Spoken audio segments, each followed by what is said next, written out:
Hey there, it's Mike here again, and welcome to another episode of X-RL7 Backstage. Today we're checking out episode 5 and the character of J Dens. That's J apostrophe Den Z.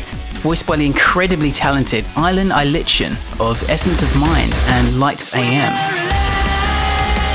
I gotta say, both these bands sound incredible. Erlend is a fantastic, versatile vocalist and songwriter. The first time I saw Essence of Mind was in London in 2009, supporting the band Zeromancer, and I was really impressed.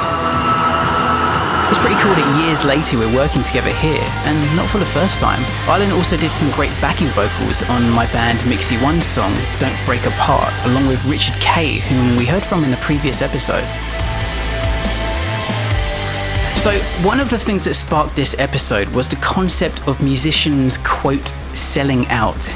The idea of an artist changing their sound, sometimes drastically, to be more accessible, reach more people, and, well, sell more music. Around that time, some popular metal bands had some albums out that were quite different in sound to their usual style, and it got me thinking, was the change in sound because the artist naturally evolves and that's what they wanted to do, or was it more a deliberate attempt to commercially appeal to a wider audience? And if so, is that really such a bad thing in the current musical climate? If I had a chance to change my art in a way that allows me to take it from something I'm fitting in between a day job that I'm not passionate about, to doing what I absolutely love full time and supporting myself doing it, would I do it? Particularly in an age where musicians earn literally fractions of a cent for streams online, and yet can spend hundreds on production costs like mixing and mastering, for example. Wait, that sounds familiar. Sure, lots of people streamed it, but we were making like a fraction of a credit per play. I want to do this for a living, not a hobby. I wanted to explore this, and thus the character J Dens was born. And he needed to be voiced by someone who could both sing like an angel and scream like a demon. And Erlend was the perfect fit. He's got an amazing voice and range, but more on that later. So I wrote 2 songs, one called Closer to Me, representing a more commercial, radio-friendly pop sound, catchy but with generic pop lyrics. Funny story, like most of the songs, I wrote Closer to Me on guitar, but I wasn't planning for there to be any guitar at all on the final track, just synths. So I sent it to Laurie of Studio X to mix and encouraged him to add any extra synths or layers that he could think of. And he added a guitar. But it sounded cool, so we kept it. The other song, Generation, is a heavy, aggressive track with lyrics full of meaning and depth, with some views channeled through the lyrical filter of youthful rebellion and like a 2000-ish era Jesse Leach of Killswitch Engage on the Alive or Just Breathing album, if you know what I mean.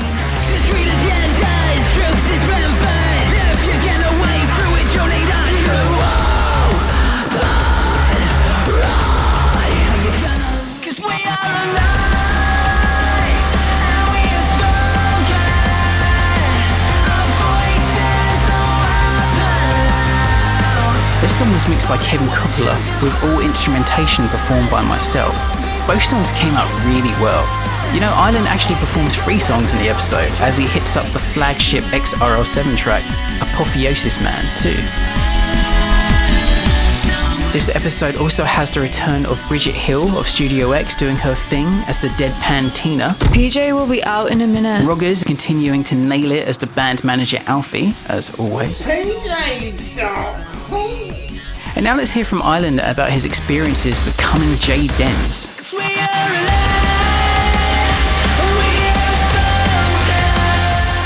Hello there, my name is Erlend Eilertsen. I am a musician based outside Oslo, Norway, currently active in the projects Lights AM and Essence of Mind, which is quite different in styles. In X-RL7 I play the character J Dens, which is featured in 2 quite different songs, I will say. One quite popish and another pretty aggressive. Regarding vocal acting, this is my first time, and I guess the most challenging thing for me was that, as you hear, I'm not used to speak English in a regular basis, so I tried my best. Okay, guys, can I get more vocal in the monitor, please? Check! Check!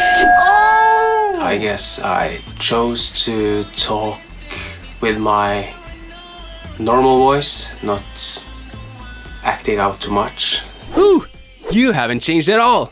As I'm not so comfortable doing that in English, but I did my best. What can I say? Razor is persuasive. Mike liked it, so I'm in. Regarding the tracks, Mike did give me a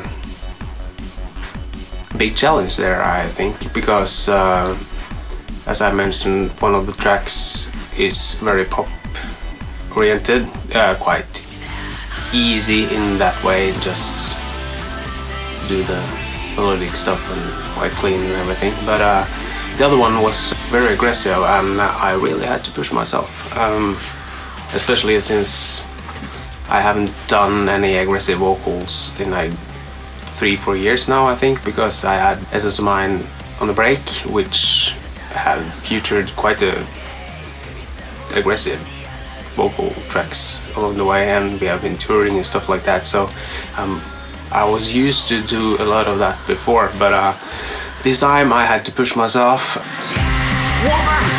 And I think in the end it was maybe one of the most aggressive and best vocal tracks I've ever done, actually, because I did push myself over the limit.